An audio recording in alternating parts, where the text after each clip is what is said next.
I think it's about time to start talking about Josh Dobbs, man. Second Browns preseason game against the Philadelphia Eagles. The Cleveland Browns lose 20-21 to the Philadelphia Eagles. But there were some encouraging things from the wide receivers, some good things shown on defense by the corners, and Cade York. He missed one, but boy, he got a leg. We talk about all of that next on the Locked On Browns podcast. You are Locked On Browns, your daily Cleveland Browns podcast. Part of the Locked On Podcast Network. Your team every day.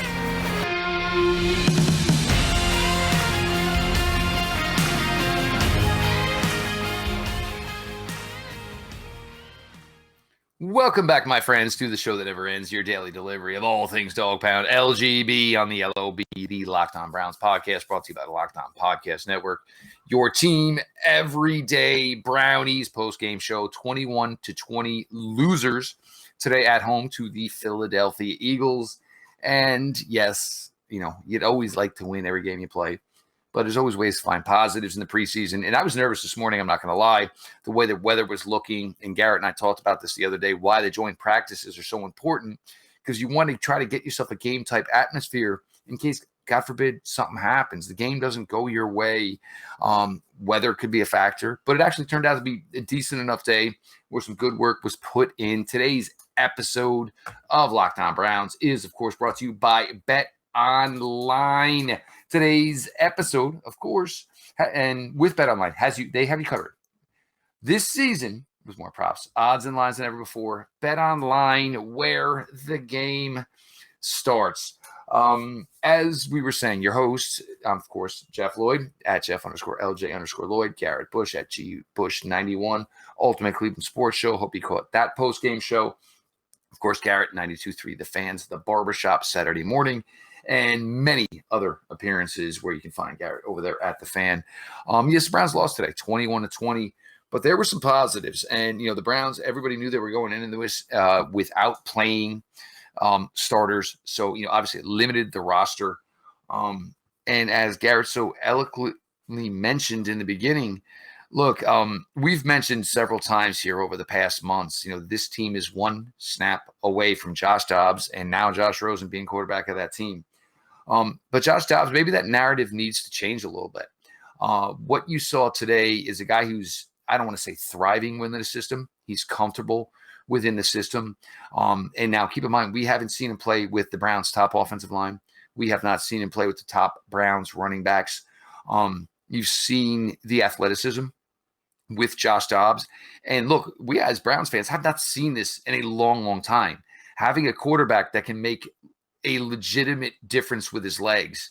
And even to the point where you say, hey, first and goal to 3, just, fake a little shovel, keep it yourself, take it in. And you saw that today with Josh Dobbs. I believe it's 24 of 33 to this point from over 240 passing yards. The rushing yards are, close to like 60 and change through 2 efforts from Josh Dobbs. He's looked really good. And here's the thing, as the Jimmy G rumors, some of them squashed, some still exist.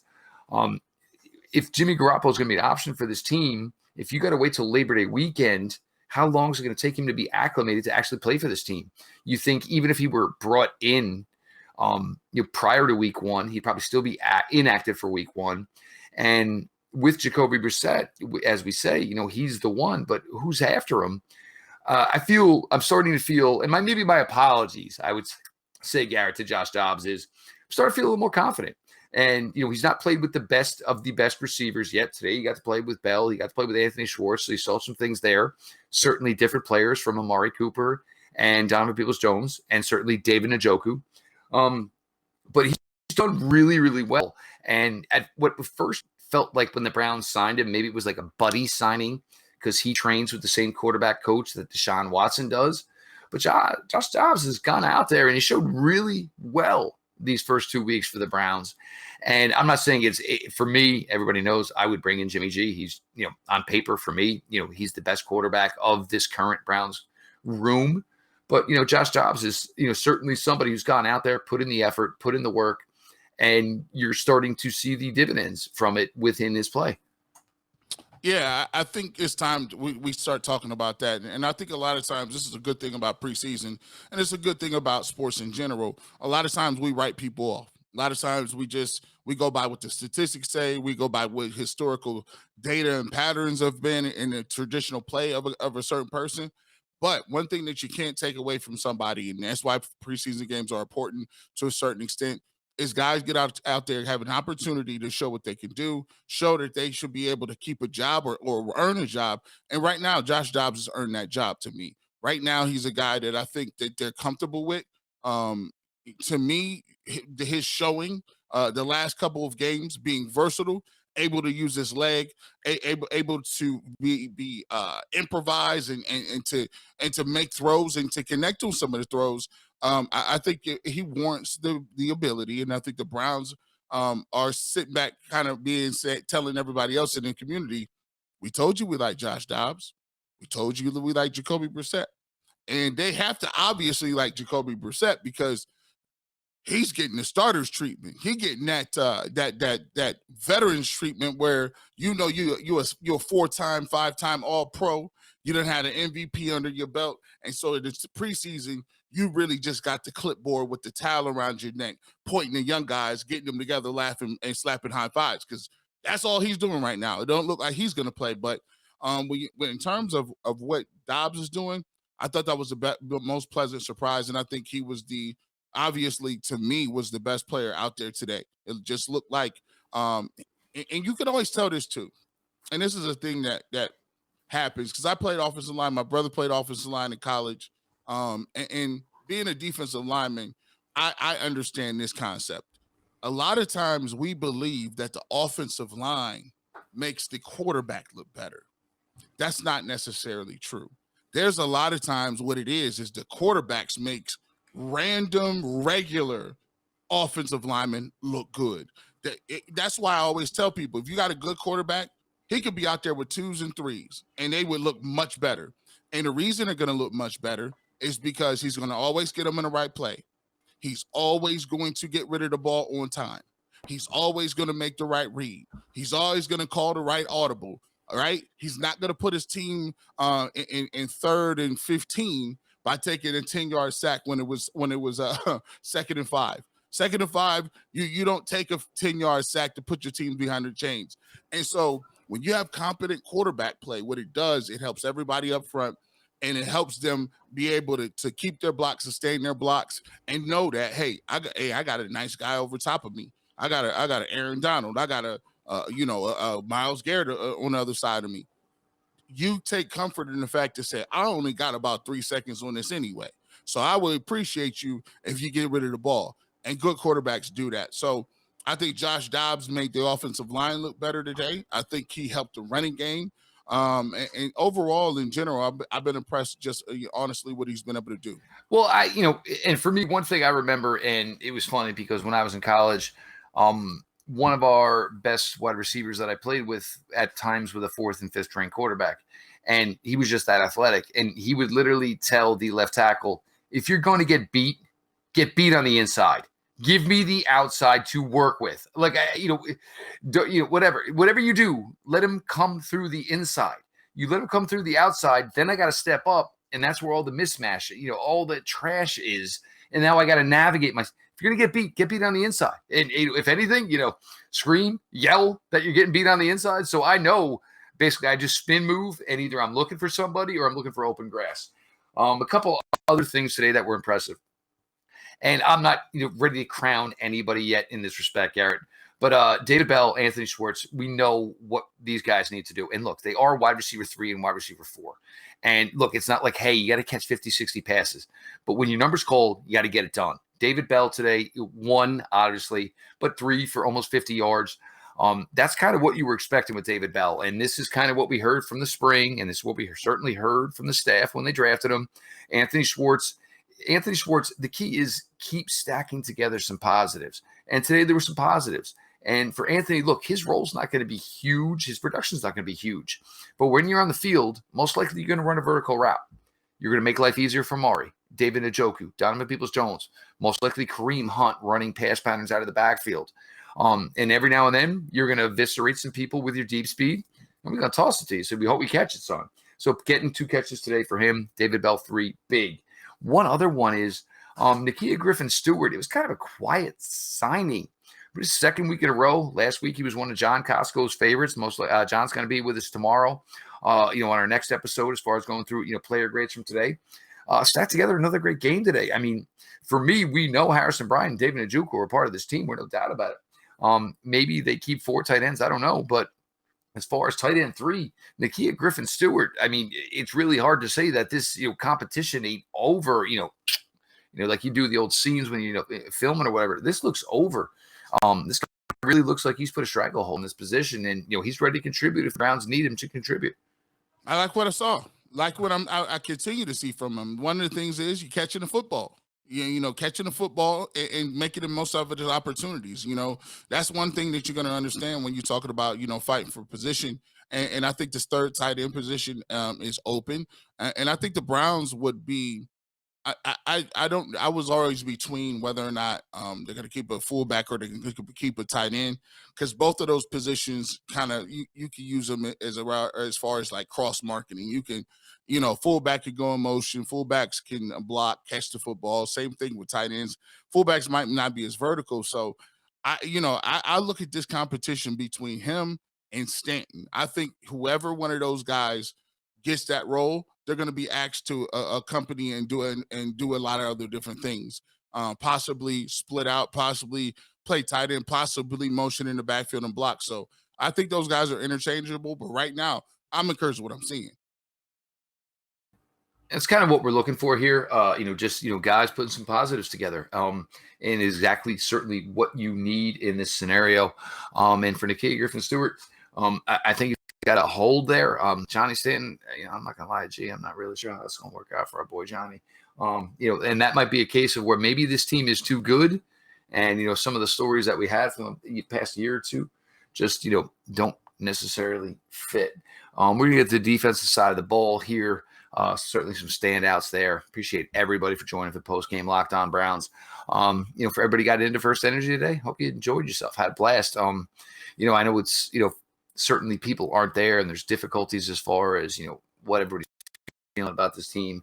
Look, man, some of y'all bust your butts, pay that money for these tickets. You got in that stadium today to witness something that you truly love, and that's Cleveland Browns. So, and it's kind of what it's all about at the end of the day. Coming back here, Jeff Lloyd, Garrett Bush, your latest Locked On Browns. If you were living paycheck to paycheck or struggling to make ends meet, it can be really stressful when unexpected expenses come up. Now, Dave can help you get out of a pinch when you really need it. Dave is the banking app that can help you get up to $500 instantly with extra cash. You can finally tackle those expenses that have been stressing you out without any hangups. Millions of people have already downloaded the Dave app to get the financial relief they need with extra cash. Download the Dave app from the App Store right now. That is Dave, D-A-V-E. Sign up for an extra cash account and get up to $500 instantly. For terms and conditions, go to dave.com/legal. Instant transfer fees applies. Banking provided by Evolve, member of the FDIC. Welcome back on in, G. Bush. We're in with Jeff Lloyd. Make sure you go ahead and following us on the Locked On Browns podcast. Make sure you continue to support us on YouTube. Support us wherever you download your podcast. Browns lose today, 21-20 to the Philadelphia Eagles. We talked a little bit about the offensive side of the football. Josh Dobbs stood out running game. We didn't even say this guy, but I thought Kelly ran the ball hard too. John Kelly ran really hard today, and it's a shame he doesn't have a shot to stay with this team. But this is one of those ones, Garrett. I pray he gets picked up Labor Day weekend because he deserves an opportunity. He deserves, because every time I've seen him, for 3 years now? For 3 years now, I've just seen him just come in, run the football hard, not put the ball on the ground, and just make the most of his opportunities. Loved him coming out of Tennessee. So it's, at this point, somebody, hey, Washington, I know you got issues with Gibson, this, that, and the other. Somebody come give this man a chance. I tell you what, man, I would love to see him on a roster. On the defensive side of the football, I think that once again they were showing what one of the strengths of the team is the defensive backfield. If you think about it, We haven't even seen Greedy Williams. Think about it, that's Greedy. It's just like it's not like Greedy Williams is our star guy. We haven't even seen Greedy Williams, no Denzel Ward, no Greg Newsome, no John the third. We see none of those guys. But we consistently see Emerson as well as AJ Green play very well. You take a look at what they've been able to do, coming up on run support, knocking the ball down, reading the quarterback's eyes, doing things like that. And to me, it just goes to show you sometimes when I look up, they look like safeties a little bit, Jeff. I just say, who is this kid right here? Oh, I thought that was a safety. No, that's your corner coming up on run support. So I thought they had a really nice game in terms of what they were able to do. They were playing base vanilla defense, wasn't bringing blitzes or anything. And I think a lot of it when it comes to stopping the run, it's just like the Senior Bowl games, right? They're not gonna bail you out by blitzing, right? They're gonna stay here, chill. Everybody gonna chill, and they're gonna make you and force you to do man coverage, right? So you can play vanilla, and you're just gonna stop the run by guys getting off the blocks and making plays, and that's the way you. And a lot of people say, why are they giving that up? And for Joe Woods, what they're trying to see is, hey, I'm gonna put you in the worst position possible. So now I can see who gonna make some plays, who gonna make it happen. Because the worst thing you need is getting guys that make the roster, and you realize that they only made the roster and was only making plays because you were scheming it up. You want guys that can get off in base coverage so you can continue to get to the football. But I thought the corners once again stood out. Your thoughts on the defense, Jeff? Martin Emerson had the big blow up of a running play today. And, that was kind of some of the things that you saw were the positives on the tape out of Mississippi State. Everybody, oh, you don't have sources, some of us, we talk to people, we do. So I had somebody from the Eagles organization send me a text the other day, and basically the text was, y'all stole Martin Emerson. This guy is a freak. And, Martin Emerson, maybe not the debut that he had against Jacksonville, but again, it's about getting comfortable to NFL lifestyle, getting comfortable at NFL speed. And you kind of saw that today. AJ Green, and this is the thing with Emerson and Green, is you look at the safeties and then you look at Green and Emerson, they all kind of look the same. To your point, Garrett, they're all 6'1", 6'2", long arms, kind of built the same. And AJ Green maybe playing a little nickel, which he did today and looked pretty good. We'll see how it shakes out, because if Greg Newsome doesn't play in week 3 and you does get healthy enough to play week 1, you might say we're just going to keep you on the outside because you haven't had a lot of work at nickel over the last 3-4 weeks. So why put him in an uncomfortable position? Denzel Ward, we've heard him say he'll play nickel. We're not necessarily sure Joe Woods is going to do that. So AJ Green, Martin Emerson, showing that the Browns have 4 corners that they can have some faith in. No doubt about it. Hopefully both of them are, Green was in the concussion protocol. We'll see on Emerson. But ideally you want all 4 of these guys, when the Carolina game comes around on September 11th. Richard LeCounte, his whole draft cycle was weird. There was the dirt bike incident that led to an ankle injury, which affected his pro day. Questions about his maturity. And, if you get a dirt bike accident during a football season when you play at Georgia, yes, questions of maturity exist. I mean, it's just, we're Georgia. We're playing for the national championship every year. We're losing a guy because he broke his ankle riding a dirt bike during the season. That's a question of maturity. There's a tweet out there. I don't remember how it got to Richard LeCounte, whether somebody tagged him in it or somebody, he knew, saw it. And Richard LeCounte, basically kind of called me out and said, I'm ready for it. I'll tell you what, yeah, his play today, yeah, you definitely look for it. I mean, 10 tackles, big tackle behind the line of scrimmage. He was all over the field today. Ronnie Harrison, I do know, was resigned with the thought process of, they wanted, Richard LeCounte insurance for this year. Ronnie Harrison's not making a ton. LeCounte, the way he played today, making the Browns look really, really smart because, Grant Delpit, John Johnson, you got Ronnie Harrison, you got Richard LeCounte, 4 deep there, 4 or 5 deep at cornerback. It's crazy. Alex Wright, I thought, had some nice reps today. It seems like things are starting to slow down a little bit for Alex Wright. And we have mentioned this a ton, where maybe the path for playing time earlier was clearer for Isaiah Thomas than maybe Alex Wright. As you go from UAB to the NFL, that is a big, big step up. So good day for Alex Wright. But overall, I kind of liked what this defense did, with the understanding of Garrett that by the time, the Eagles were reeling off some of these big plays, anybody that's probably going to make the Browns roster secondary wise had already been well long out of the game. I mean, their starters were their backups. The backups, there are no backups. Those guys aren't making the team. So the Eagles maybe make a little hay against some guys that really aren't going to be a part of the Browns anyway. No, a lot of those guys are down the liners, like we like to say. Those guys are going to be either on practice squads, other teams, or looking for a job. So, sometimes that's the thing about looking at preseason games is you kind of have to let yourself know. Yeah, points count, and you want to win the game, and you want to do certain things. But a lot of those guys at the end of the roster that are giving up points won't be in the NFL or be in the league. So, and back to what Richard LeCounte was saying, I've always said this about players, man. The greatest way that any player can clap back at anything somebody says is prove us wrong. It ain't nothing personal against nobody, right? It's nothing personal. We don't know you as individuals. Years of doing NFL draft coverage, arguing with moms, dads, uncles, high school coaches, Prove me wrong. Look, I have no problem being wrong. Look, Garrett, I have a wife. I got 2 teenage daughters. I am wrong about 95% of the time.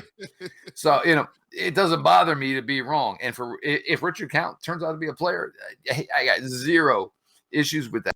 But I mean, you cannot deny some of the questions that were about him coming in here. But good for the young man. Look, I want you to be good. I want the Browns to be good. And if that's the case, where you make a whole boatload of money playing this game, God bless you, Richard LeCounte.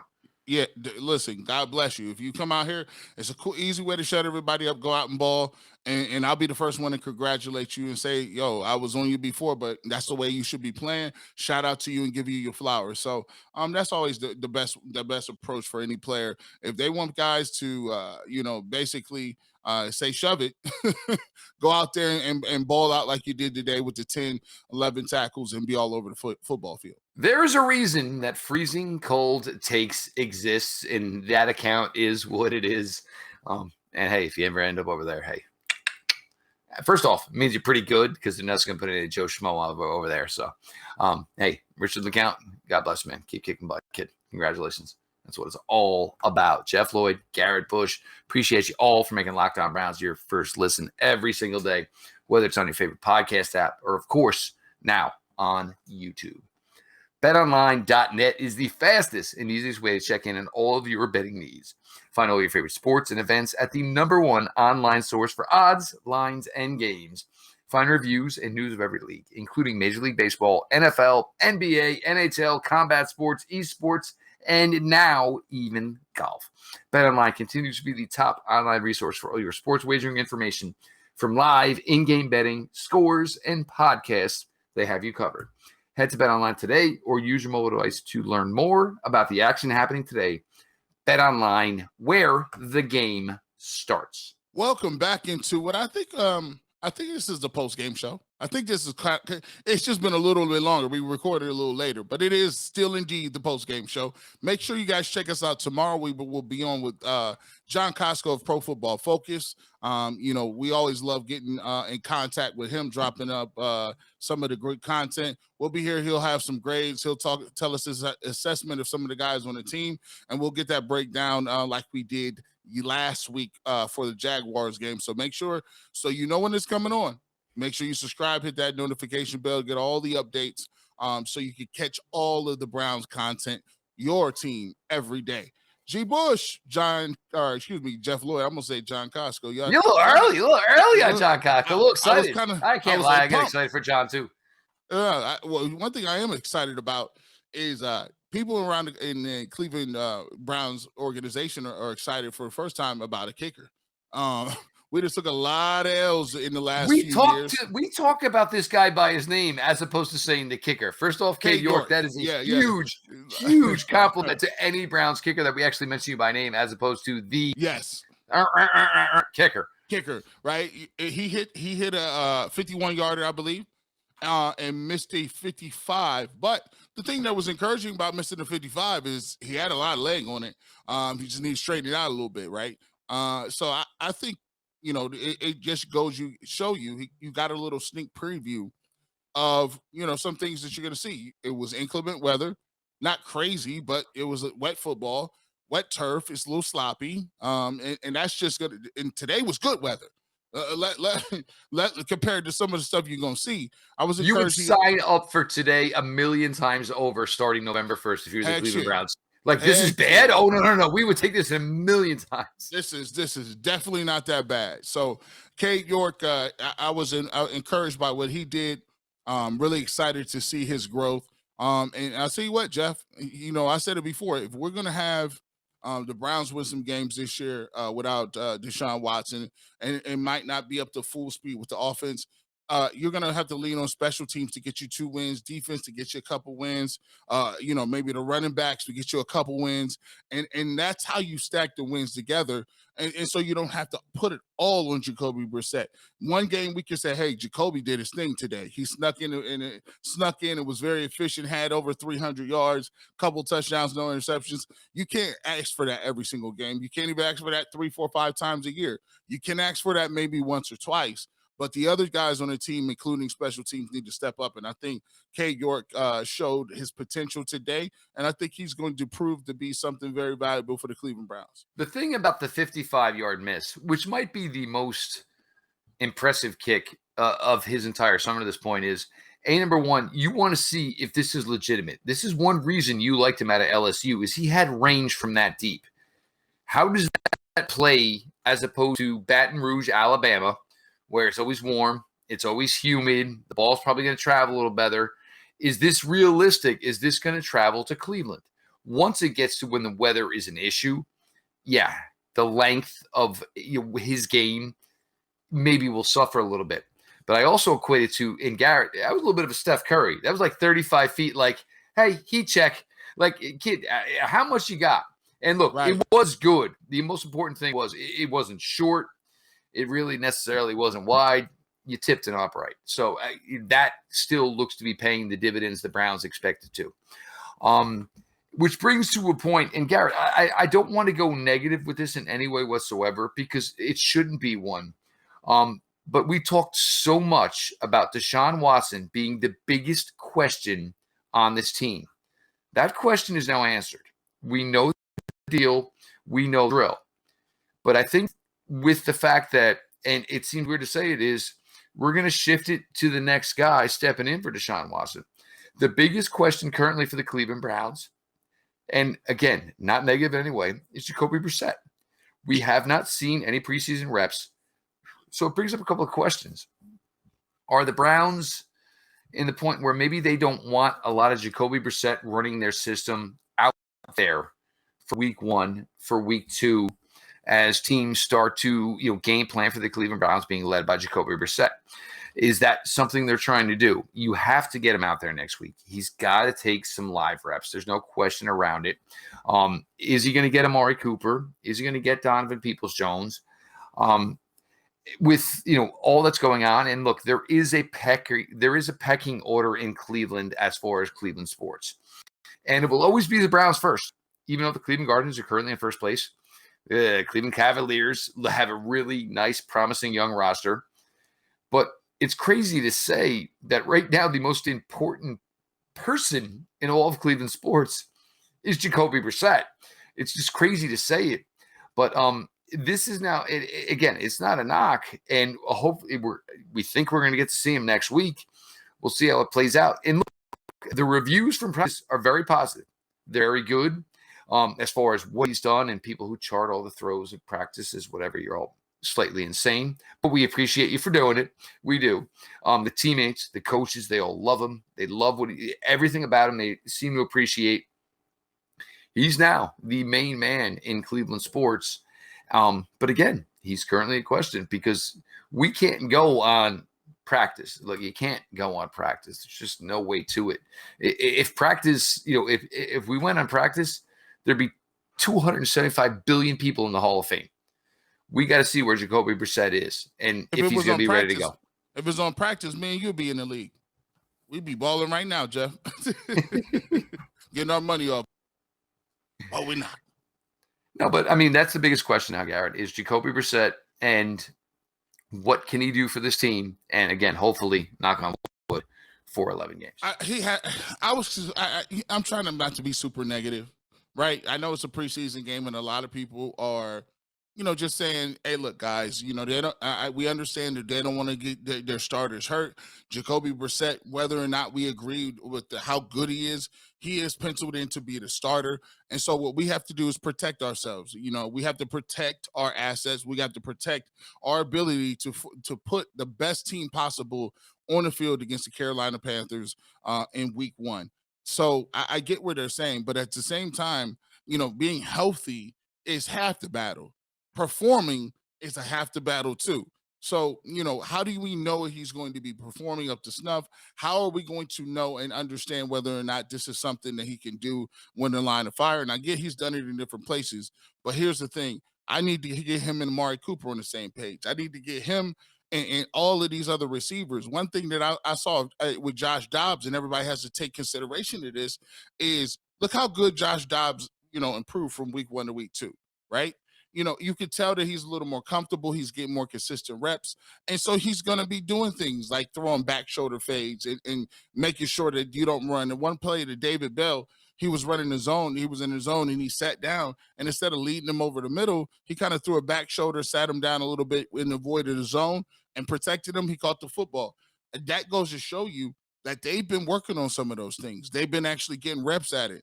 And until you get the reps at it and understand where guys want the football, where guys are comfortable with catching the ball and what their favorite routes are, it's gonna be difficult to hit the ground running, especially when you're talking about doing it in the regular season and people haven't played together. There's work to be done there. There's no question about it. And look, none of this is to be put in the negative spotlight, but, you're asking me to talk about something I haven't seen. And, look, we have not seen him. And it's crazy to say that Jacoby Brissett is going to be the quarterback for this team for 11 weeks.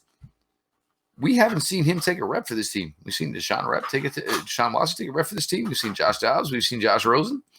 Jacoby Brissett, by all accounts and purposes, is going to be the Browns quarterback for the first 11 weeks.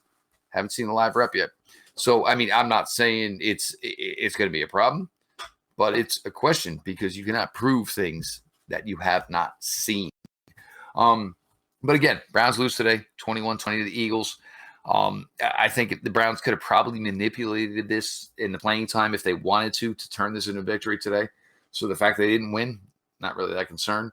Certainly some standouts. Josh Dobbs looking like a guy who was almost out of the NFL, is a guy who probably can be in the NFL for as long as he chooses to. Obviously a very, very intelligent young man, has opportunities outside of NFL. David Bell, Anthony Schwartz, good days, promising days.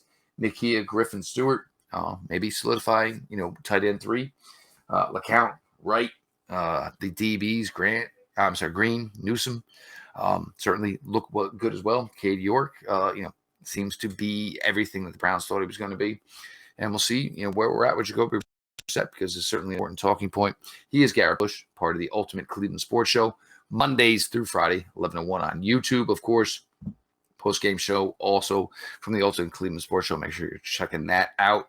The Barbershop, 92.3 The Fan, Saturday mornings at minimum. Other opportunities to hear Garrett over there, opening up the Barbershop on 92.3 The Fan at GBush91. Sure you're following me, Jeff Lloyd, at Jeff _LJ _Lloyd. The show itself at Locked On Browns, follow back account. DMs are always open. For everybody who makes Locked On Browns their first listen every single day on your favorite podcast platform. And of course, now on YouTube. The growth, I'm just going to tell Garrett right now, we're going to hit 3K before we get to this last preseason game. I'm going to tell you right now, because look, we like to come to work with ideas and deals. We're going to come here with ideas, and we're going to come with the ideals. The ideal is to get to 3K before this week is over. We're going to make that happen, so don't you all worry about that. Appreciate all of you who have made the transition as we go to this new level. Look, Browns, it's not a win today, but it's a positive day. Certainly hard the way this game was construed without starters playing to get an idea as how it would ultimately work out. But the Browns came out today. Players who needed to have a good day had a good day. That's the most important takeaway from today's Browns game. All that being said, this has been your daily delivery of all things Dog Pound. LGB on the LOB. Let's go Browns.